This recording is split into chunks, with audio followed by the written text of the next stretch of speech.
Today's radio KD8TTE is going to demonstrate multimode messaging, and we're also going to show how a coordinated system of nets makes it possible for us to manage more messages more effectively.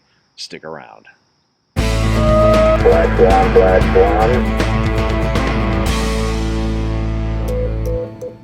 One of the questions that comes up is what capabilities we need to have in the system to be an effective message handler.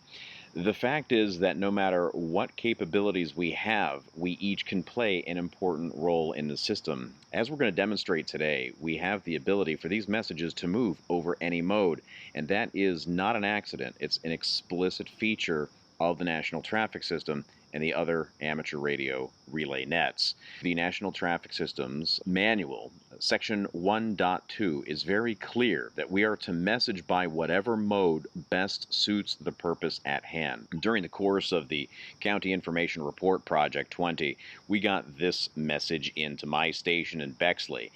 This is a response to one of the objectives that was given, and it came to me via CW.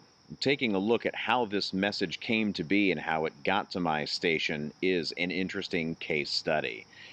First of all, we'll notice that it came from Mahoning County, and it went through relays also in Mahoning County, then over to Seneca County, up to Lucas County, and then down to Franklin County, where it ultimately made it to my station. So how did that actually happen? We'll walk step by step through that process. To move the message, it has to go on a local net. In this case, Aries District 5 in Ohio has been working on and has a district net that's up and running. It'll tie together the counties that collectively make up Aries District 5. So there was a message that was created, and to get that message from somebody who is working on a VHF station, how does it get to me? The District 5 net has a representative, somebody who will represent all of District 5 stations to a section net. That is one that covers the entire state of Ohio. In this case, we have a station in Poland that is originating the message and then puts it on the air. It is routed to another station in District 5 in Canfield, which is also in Mahoning County, and that is the station designated to take that traffic to the Ohio section net, in this case the Buckeye net. The message came in to Buckeye net, and the station that was performing that rep function had several important requirements, things that made it possible for that station to play the role of relay.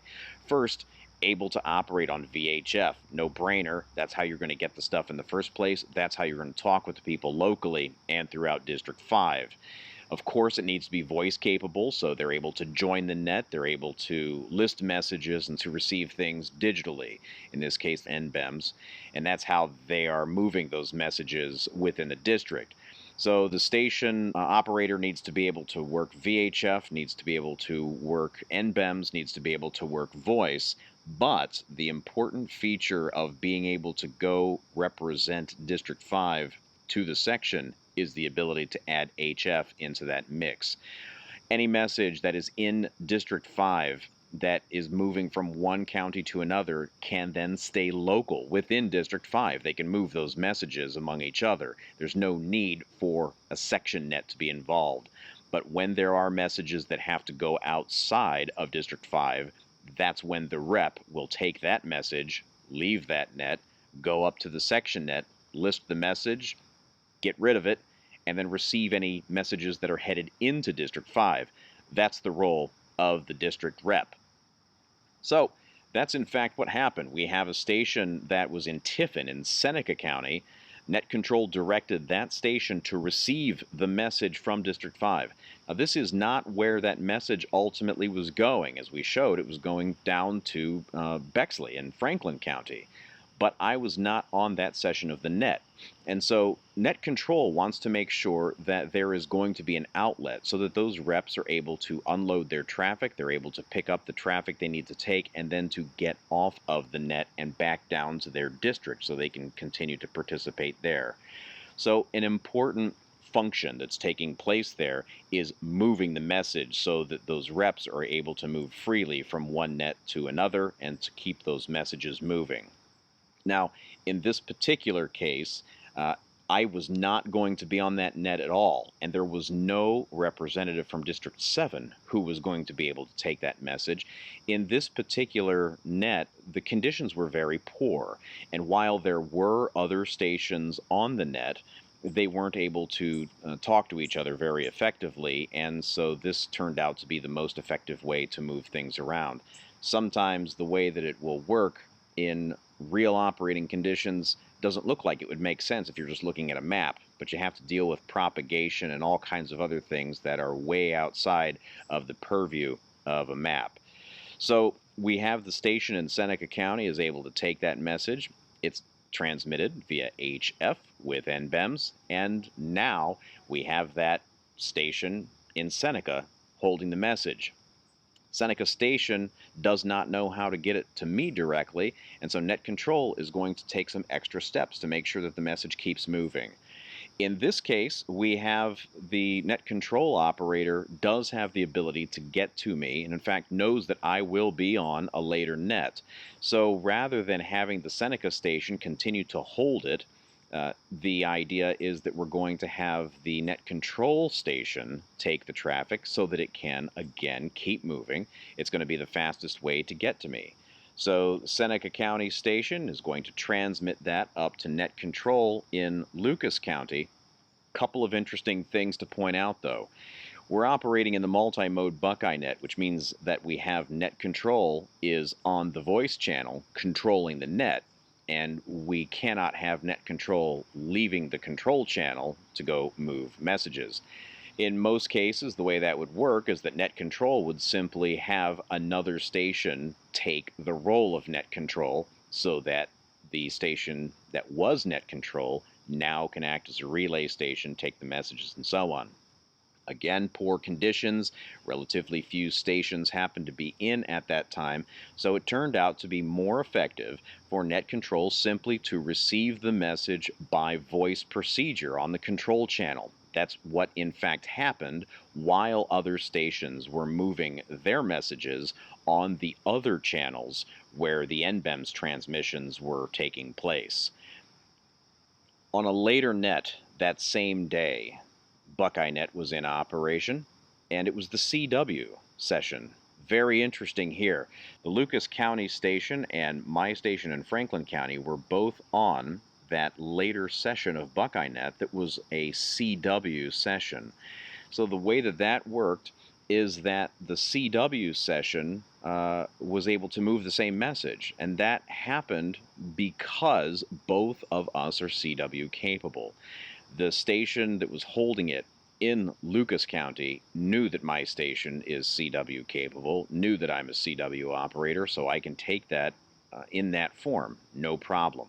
Now, what's really interesting about this is that the same session, while we were running in CW, included a message that the station in Lucas County was holding for me that was another message, and it did not happen to be in the format of an NTS radiogram.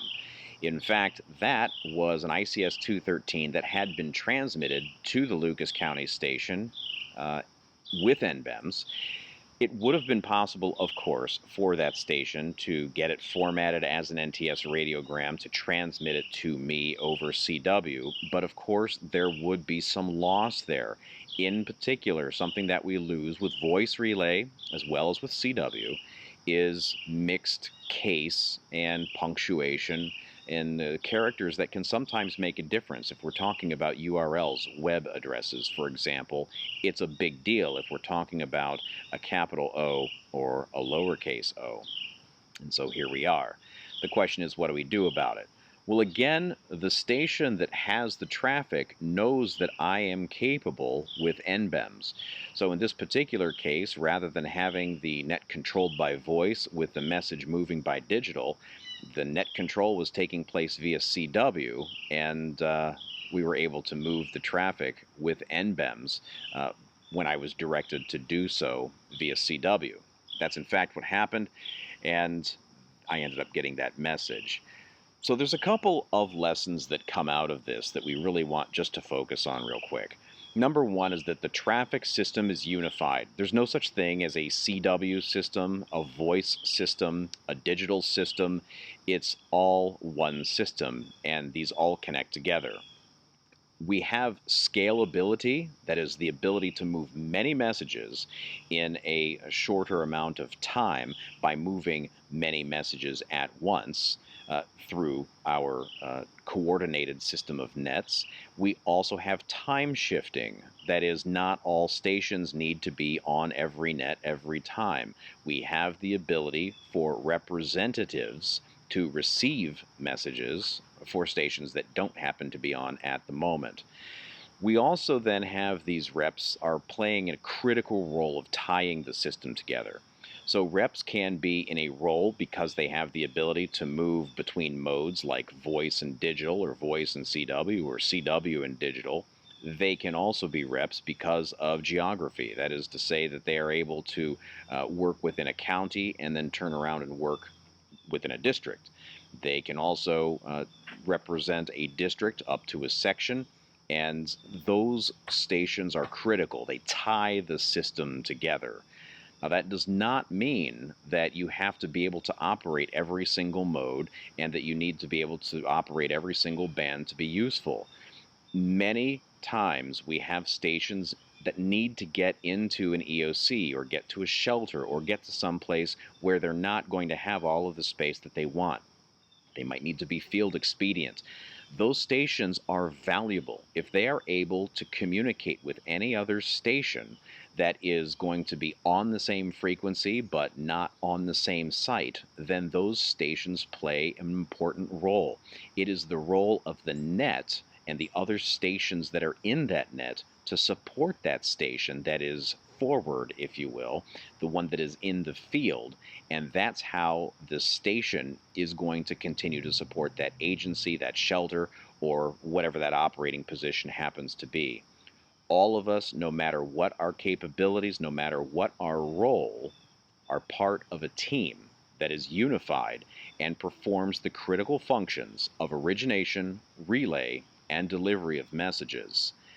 So I hope that this has been helpful to demonstrate how we tie these pieces together and how radio messaging works in amateur radio and why the amateur radio messaging system is so powerful. Please do like the video, subscribe to the channel, make sure you don't miss any of these, and do share them if you found it to be helpful.